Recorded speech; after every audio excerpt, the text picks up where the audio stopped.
Prajamitra news TV ఛానల్కు స్వాగతం. ఈరోజు వార్తల్లోని కేంద్ర రాష్ట్ర ప్రభుత్వాలు అనుసరిస్తున్న విధానాలకు నిరసనగా నవరంగ్ కాంగ్రెస్ పార్టీ పిలుపు మేరకు మార్చి 5న భారత బంద్ నిర్వహిస్తున్నట్లు ఆ పార్టీ జాతీయ అధ్యక్షులు షేక్ జలీల్ తెలిపారు. గురువారం మధ్యాహ్నం ఆయన ప్రెస్ క్లబ్ ప్రెస్ మీట్లో ప్రసంగిస్తూ అమరావతి రాజధానిలో 33,000 ఎకరాల భూములు రైతుల దగ్గర నుంచి తీసుకొని 20 నెలలైనప్పటికీ కూడా ప్లాట్లు కేటాయించాల. మరి వృద్ధాప్య పెన్షన్లు కానీ, వితంతు పెన్షన్లు కానీ, పేద ముస్లిం మహిళలకు దుల్హన్ పథకం కానీ ఎక్కడా ఇచ్చిన దాఖలాలు లేవు.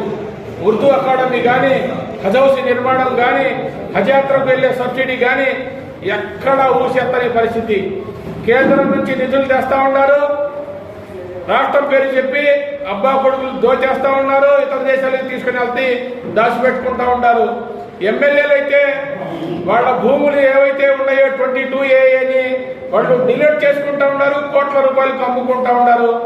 ఎవరైనా ప్రభుత్వాన్ని ప్రజా సమస్యలపై విమర్శిస్తే వాళ్ళ మీద అక్రమ కేసులు బనాయించి జైళ్లలో నిర్బంధిస్తా ఉన్నారు.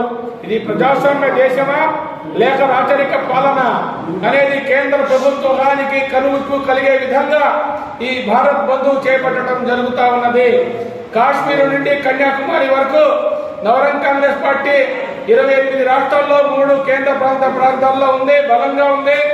మేము ఒకటే అడుగుతున్నాం, యువజన శ్రామిక రైతు కాంగ్రెస్ పార్టీతో పాటు సిపిఐ, సిపిఎం అన్ని రాజకీయ పార్టీలు ఈ బంద్లో పాల్గొని మరి వ్యాపార సంస్థలు ఎవరైతే జైలుకి వెళ్ళి వచ్చారో వాళ్ళంతా కూడా యాక్టివ్గా ఉండి ఈ బంద్ని విజయవంతం చేయాలని పిలుపునిస్తా ఉన్నాం. ముఖ్యంగా చంద్రబాబు నాయుడు గారు, లోకేష్ గారు ఒక రెడ్ బుక్ తెచ్చుకొని ప్రభుత్వానికి ఎవరైతే వ్యతిరేకంగా మాట్లాడతారో వాళ్ళందరినీ కూడా జైళ్లలో నిర్బంధిస్తా ఉన్నారు.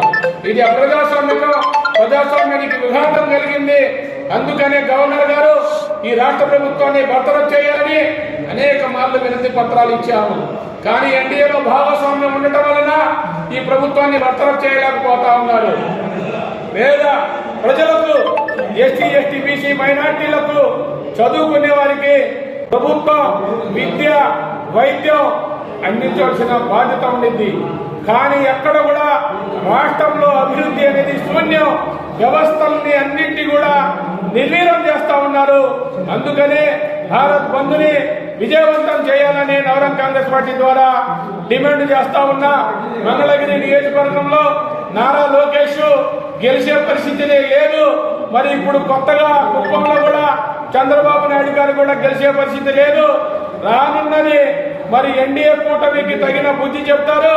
రెండు దగ్గర పెట్టుకొని పని చేయాలని, ప్రజా సమస్యలపై వినతి పత్రాలు ఇస్తే అక్రమ కేసులు బనాయించడం మానుకోవాలని నవరంగ్ కాంగ్రెస్ పార్టీ ద్వారా డిమాండ్ చేస్తా ఉన్నా.